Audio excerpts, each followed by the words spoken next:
What is up, YouTube? Welcome back to Immortal Figure Reviews and more. In today's video, we're going to take a look at this custom piece that I have here, and what I'm going to do is explain everything I did to create this masterpiece and bring it to life. So without further delay, let's get into it. So for those of you that don't know who this guy is, this is the Nemesis, product of the T-Virus created by Umbrella and sent to Raccoon City to eradicate the Star's members.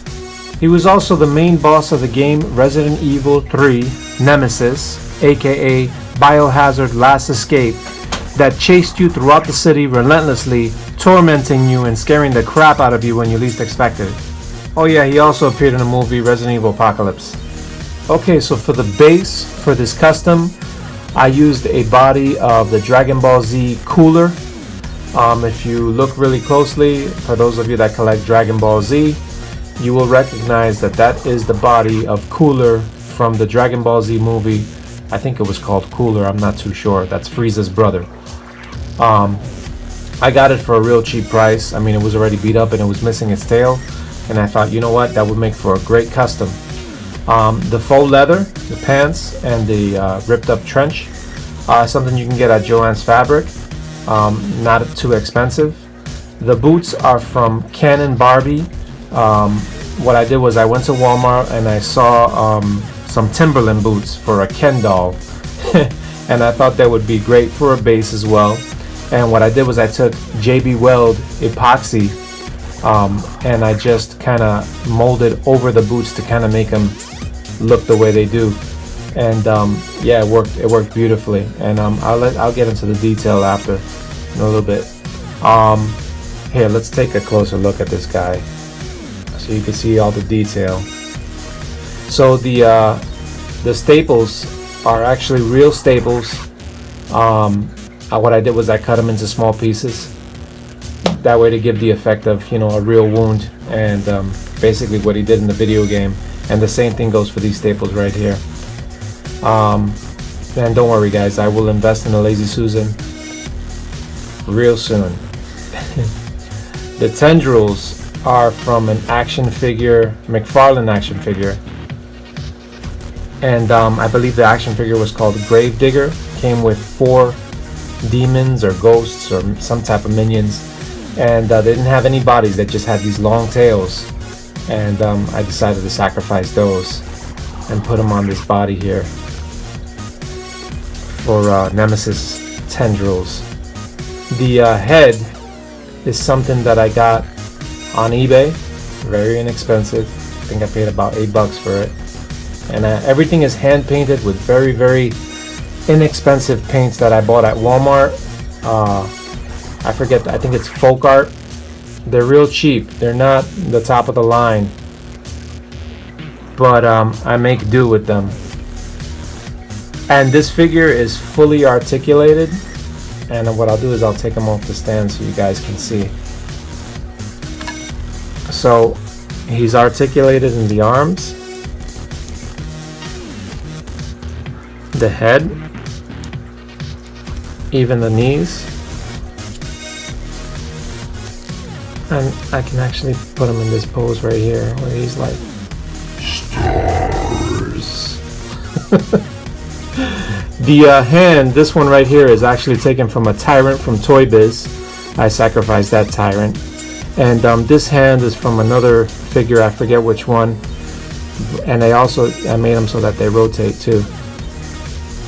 And here's a look at the tendrils. I put some JB, the JB water weld right here to kind of make the effect like, you know, it's coming off his skin. He's really gross. All that stuff right here, look at this. And here, let's see if we can get a real close up of his face. Oh, that's too dark. Everything is hand painted, like I said. And I wanted to do like shades of green into the brown and these little dots. What I did was I dremeled this. By the way, I dremeled all the holes in his body to stick the tendrils up in there.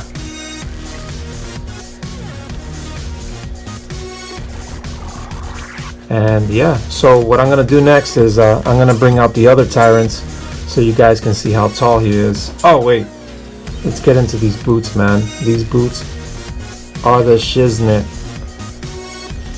And the belt buckle, what I used for this was a Walking Dead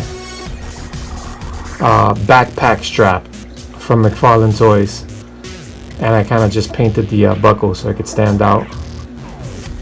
And look at, they even have tread. Another thing I forgot to mention, to make all these crevices and cuts in like the pants and stuff, I had to use glue and put the glue up in there, like the what do you call that glue? That dollar glue, the type you get in the glue sticks.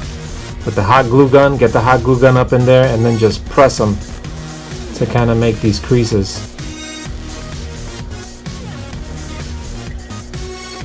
Yep. And there he is. Alright, let's bring out the other tyrants. So here's Nemesis next to the Neca Archives, Resident Evil Archives figure. Another awesome figure right here. And you can see how he stands next to it. They're about 10 inches tall. But yeah, an awesome piece, this one. And I try to get inspired. I mean, maybe I'll go back and put some veins in Nemesis, but for now I'm gonna leave him the way he is. And here he is with some zombie friends. You can see how tall he is. He towers over them. Palisades Ultimate Tyrant. Yeah, he is with the Predator clan leader, and he still towers over him. Here he is with Kratos, God of War.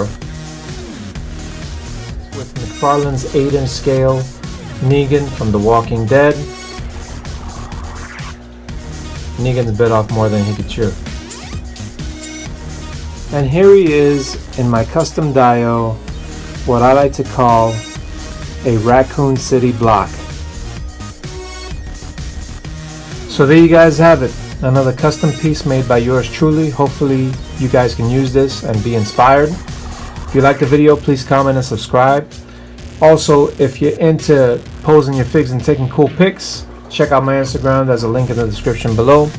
And stay tuned for more cool videos featuring my awesome collection.